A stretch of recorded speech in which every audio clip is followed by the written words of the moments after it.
When everything we consume is the worst thing ever by some mouth breather on the internet, how is anything truly the worst thing ever?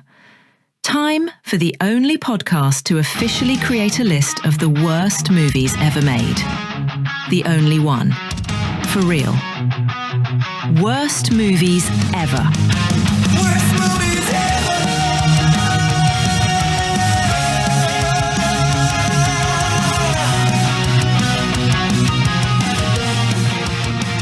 So here we are, folks. I warned you that we would eventually be diving in to the Tubi TV well, and today our first edition of Tubi Originals Worst Movies Ever is here. And there's something about it that feels very familiar to me.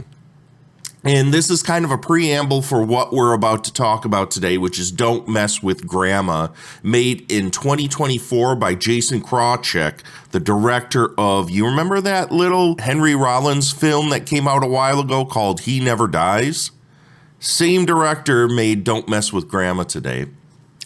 And what feels familiar to me about diving into Tubi Originals, and just Tubi in general, is that Tubi, out of all of the streaming services that I'm familiar with, at least, it feels the most like the old school video store. It feels like the place that the vast majority of things are getting filtered into that come from the indie space. It used to be Amazon Prime. You remember that time when Amazon Prime actually wanted indie film? And actually brought in indie film. And then eventually when they started getting the studio contracts and studio deals, they basically found any reason they could find in order to get all of the indie stuff off their platform or just relegate it to rentals. And even then they wiped that shit off the fucking platform. So now the place for the indies outside of, niche streaming apps and stuff like that is Tubi. And for better or worse, we have finally found a home for that middle shelf film. Do you know what I mean when I say that middle shelf film? I make a lot of references to video stores here on the podcast because that's what I grew up with. I lived in video stores. I've worked in multiple video stores. I think those of us that are huge cinephiles and people that just love movies, there was a period of time in the 80s and 90s and partially through the 2000s where you just went to the video store and spent an inordinate amount of time just digging through stuff, just looking through the entire. I'll speak for myself. I won't speak for you guys, but this is what I did. I would spend a good couple hours there. And I'm sure the people that worked there were annoyed as shit. But it was really the only way that you could get to the good stuff. Otherwise, you were just spoon-fed crap. The 1.5 million copies of whatever popular movie there was. There was a thing that, and I know I'm going on a side tangent here, but just bear with me. When I worked at video stores, there was always what we called the outer wall walker, in which those people came in and just walked the outer wall, and this is referring to mostly where people would walk in, never look at the catalog stuff, which was all the stuff on the shelves in the middle of the store, would only go to the new release wall, walk it, grab something, and then come straight to checkout. Only thing they would ever watch. So they were the people that the 1.5 million copies of Jerry Maguire was for.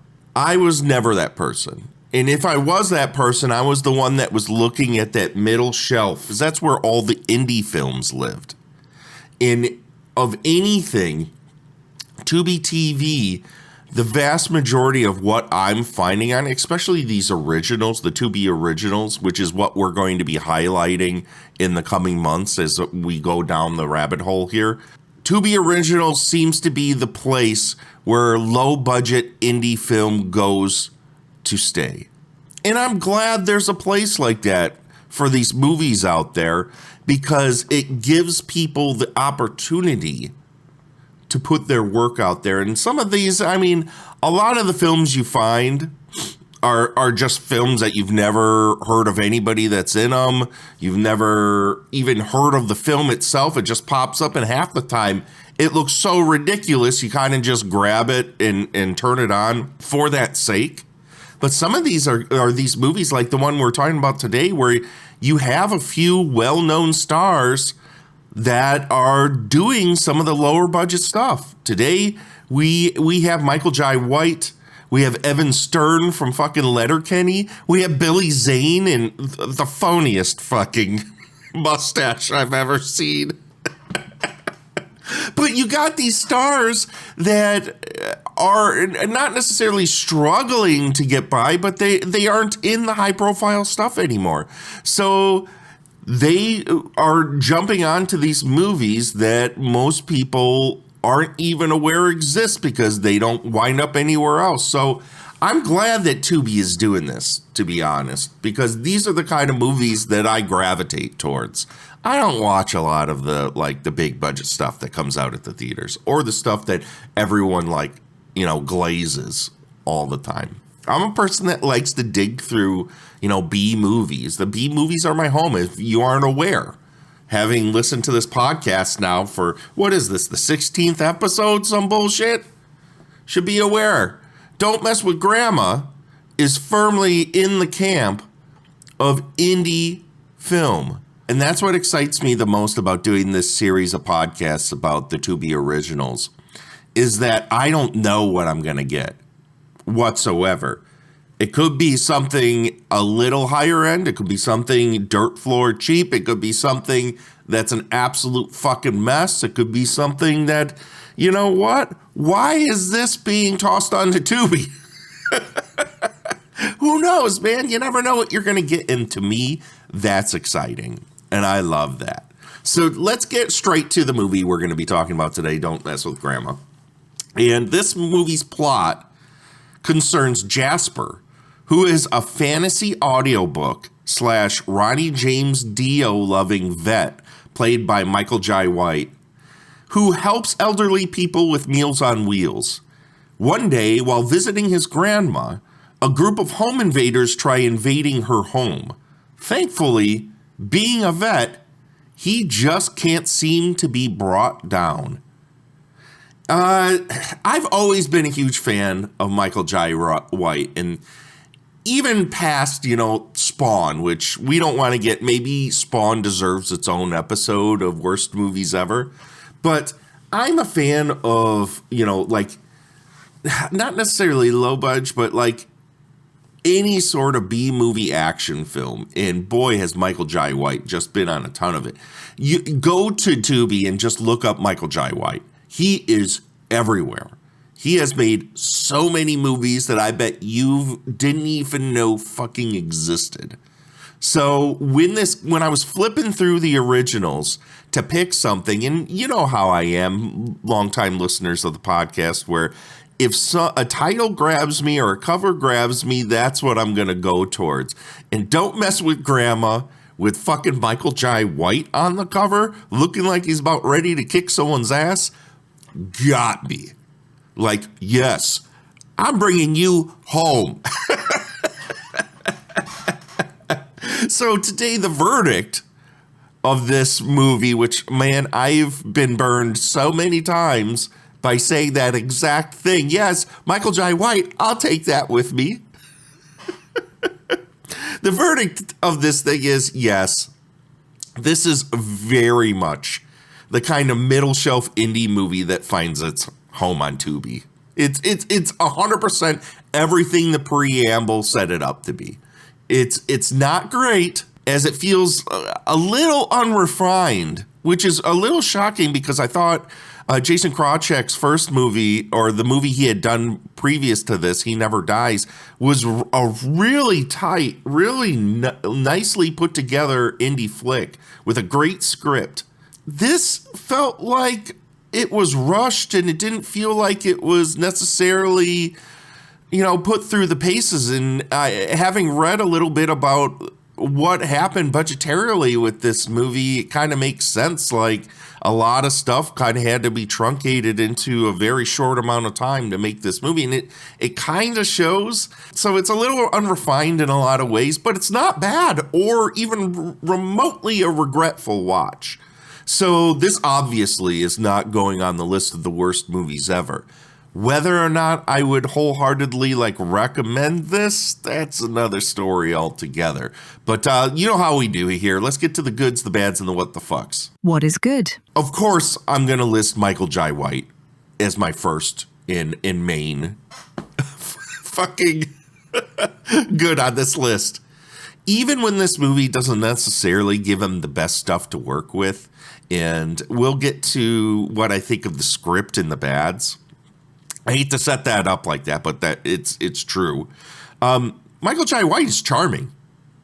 He always is. He's such a good presence in just about any movie. Mind you, I do feel like when it comes to the action sequences in this movie, and it might just be, you know what, age gets the best of us, Michael Jai White looks like he's slowing down a little bit, at least in this movie. So I'm hoping, he can transition to a more, not necessarily dramatic place with his acting skill set, because he's actually a decent fucking dramatic actor when he's given something to work with. So it's wonderful to see him here. I was so surprised when Evan Stern from Letterkenny showed up. I'm a huge Letterkenny fan, and Evan Stern is one of the degens, the guys that would sit outside of the convenience store, the goth guys, and dance all the time. And one of the main queer characters in that series. He is so fucking funny. Here, it seems like they were giving him opportunities to kind of play it up, and it doesn't quite work, but I'm so happy to see him here, so that's a positive. Billy Zane, wearing, like I said before, one of the phoniest huge mustaches I've ever seen. At first, I didn't even realize it was him.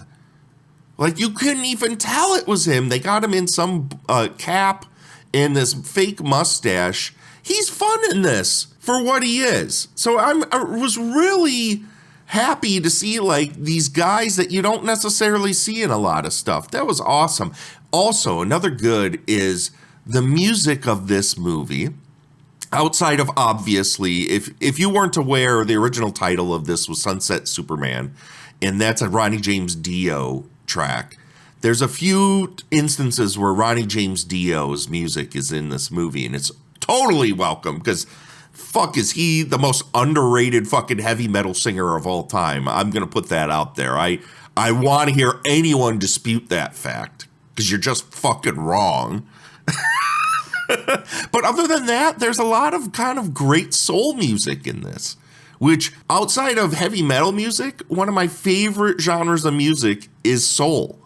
And I fucking loved when that shit, it gives it such a fucking vibe, man. And I loved it. There is the script itself, and this it kind of is going to ride between the good and the bad for me. It's punchy and kind of funny, but it's not laugh out loud funny. It's quirky funny. You know what I mean? And there's a few lines in places that the script goes where I just kind of what the fuck? But I'm not putting it in the what the fuck. There's a sequence where this lady is one of the home invaders thinks, because she sees a pentagram on the back of Michael Jai White's jean jacket, that he's a Satanist, and that maybe there are goat sluts involved. And then someone goes, can a goat be a slut? And that brings up a broader conversation can animals be sluts? Or is it just their nature? Which goes then to, can humans be sluts? Or is it just our nature? I'll leave that to you guys. We're not going to discuss that right now, but I thought that was really funny. I thought that was a good one. And then my final good of this, and I know this is a pretty short section, but I got to be honest, this wasn't the best flick that I've seen in a while. In the middle, There's a scene between Michael Jai White and one of the home invaders where he kind of kidnaps the guy and brings him in and holds him hostage in order to figure out why these home invaders are actually going after his grandma's house. At this point, this whole movie was kind of just like an oddly paced mess. This scene in particular actually kind of works and should have been the tone of the whole movie the entire time. Because the movie just doesn't get set up correctly and stumbles its way into its plot. And then we don't find out why these people are even going after Grandma's house until the halfway point. And then from that point, the movie kind of finds its footing. And the pacing of that sequence that allows those two actors to actually act and interact with each other works. From that point on, the movie seems to find its footing. But before that, and let's get to the bads. What is bad? This feels like a rough around the edges indie film. And nothing is particularly refined, as I had said before, even though it looks really nice. The audio mix is a bit congested in the beginning. You can't really hear what the people are talking about.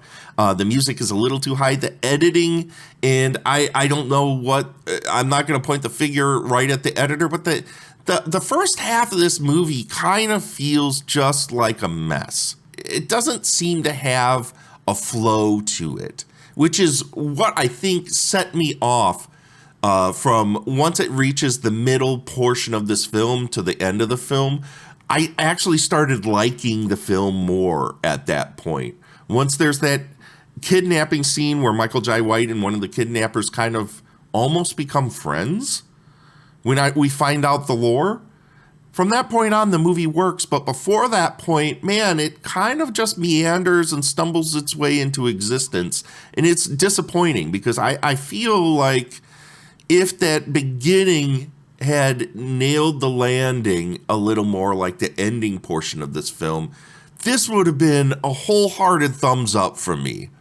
Because there's a lot of charming aspects to this movie, but unfortunately, between the editing, the audio in that first half, there's also really spotty fight choreography in this. There's a sequence in which we're introduced to the home invaders with these pig masks, and Michael Jai White slow motion punches one of them in the side of the face, and it just doesn't deliver. It just everything about the edit in this section doesn't work. The choices of shots kind of just linger, and none of the action hits the way that it's intended to hit. There's a guy choking out Michael Jai White that it just isn't convincing in the slightest. There's one time Evan Stern gets bit by Rufus the dog, who's an adorable dog, by the way. And there's a scene where it looks like Evan is like shaking his leg and the dog isn't even on his leg. It's like, what is this? It's just like none of the fight choreography is done very well. And that script. The script is both fun and cringy at the same time. Also, the stakes of the home invasion are just kind of dumb. Why would a group of people look to strip a house of its copper when somebody is like an elderly person is living there? Is that a thing? Maybe I'm just not aware of this. Like it just felt like, well, wouldn't you just find an abandoned house and do this? But there was also like another angle where supposedly Grandma's dead husband had shot and killed the last Californian grizzly and had its pelt and its head in her house, and they felt like that was going to go for a lot of money on the black market. So it's just like the stakes of what's going on kind of don't work for me. And it just feels like, well, this is just a plot to put a bunch of silly people together and have them fight, which is fine. I mean, if that's what the movie is, I just feel like this was, you know, a long hike to a short fucking distance. And when it could have been probably generically wrapped up a little bit better, I think. And I usually am not a proponent of like going the generic obvious route, but I don't know, man. Like, I didn't quite understand why you would you would go that these are the stakes. It just didn't make much sense for me. So the script itself, well, it tried to be way funnier than it actually was. The stakes were kind of dumb, and it just like the movie itself never feels believable. Like, it just kind of feels like you're just doing silly shit to do silly shit, and it doesn't really matter whether or not, you know, this works. You got Michael Jai White punching people. You got Evan Stern trying to be silly, and you got Billy Zane, really shitty fucking mustache. So I guess you just gotta ride high on that stuff, which is fine if you're just looking for, you know, low budge hijinks, I guess. The main thing for this movie is that there's just like absolutely no flow. If you haven't caught that impression from me yet, just no flow to this movie whatsoever. It stumbles into its plot and just kind of sits there for most of the movie with awkwardly staged moments and half funny bits. And the last bad that I have of this movie is like, why is this called Don't Mess with Grandma? It made me feel when I saw that title, it kind of reminded me of that Sylvester Stallone movie Stop or My Mom Will Shoot. The title where I thought at one point Grandma all of a sudden was going to be this badass that was kicking everyone's ass. Never happened. And then I found out doing the slight research I did on this movie that it originally was called that Ronnie James Dio song, Sunset Superman, in Tubi for reasons kind of similar to what Troma does sometimes, retitled it Don't Mess with Grandma. I mean, admittedly, Sunset Superman fits the movie so much better, but Don't Mess with Grandma is kind of the reason why I fucking like clicked on this movie to begin with, outside of Michael Jai White prominently being displayed in the artwork. So I guess they got me, but I still don't understand why it's called Don't Mess with Grandma. It just makes no sense. Let's get to the what the fucks. What the fuck is that? So we were talking about Rufus, who's kind of like a pity mix in this dog. One of my biggest what the fucks is like, why was that dog so vigilant about messing with Michael Jai White in the beginning of this movie, and then it completely no-sells a group of fucking home invaders with pig masks trying to get into the house? Like, it makes, that dog would have torn those fucking people to shreds the moment they came close to the house. Like, it makes no sense why this dog is so demure about these people that are obviously there. And the dog was outside. But then Michael Jai White, the whole beginning of this movie, it's trying to kill him. What the fuck was up with that? Made no sense. And then my last what the fuck is, why the entire, like 3/4 of this movie is Michael Jai White no-selling the threat to Grandma. You would think he would have Grandma attempting to fucking call the police or somebody to come out there and help. I get that you want to keep Michael Jai White punching all these people and demolishing them, but him acting like nothing's happening to his grandma the entire movie just makes no fucking sense. Why? There's like at one point at least 20 people outside the house. And the whole angle is that she's kind of deaf and has to have, you know, hearing aids. So she can't hear any, but she would feel people being crashed into walls and on the floor and stuff breaking. So it just, I don't know. It just doesn't make sense. And that's all I got for fucking Don't Mess with Grandma. If it sounded mildly interesting to you, go ahead. It's free on Tubi. It's okay. I would say if you're into silly stuff like this, give it a watch. It's pretty harmless. But I was hoping for a lot more out of this, and unfortunately, it just didn't all come together for me. So that's all I got this episode. Next episode, we're going to be taking on An old school fucking... I can't believe we're actually going to watch this and talk about it. An old school kind of like nudie cutie movie called House on Bear Mountain. So get ready, folks. This is one that I thought originally I was going to be doing on the podcast at Orgy Castle. But now that podcast is no more, why not talk about it here on Worst Movies Ever, right? So take care of yourselves, and I'll talk to you soon. Bye. Worst Movies Ever podcast is executive produced by Vaughn Kuhlmeyer and Shannon Smith.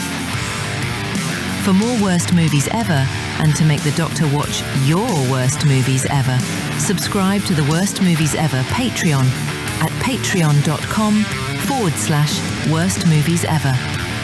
There you will get a monthly exclusive WME podcast plucked from the user-generated film list, randomized episode to episode. Until next time, celebrate trash at all costs. Toodles.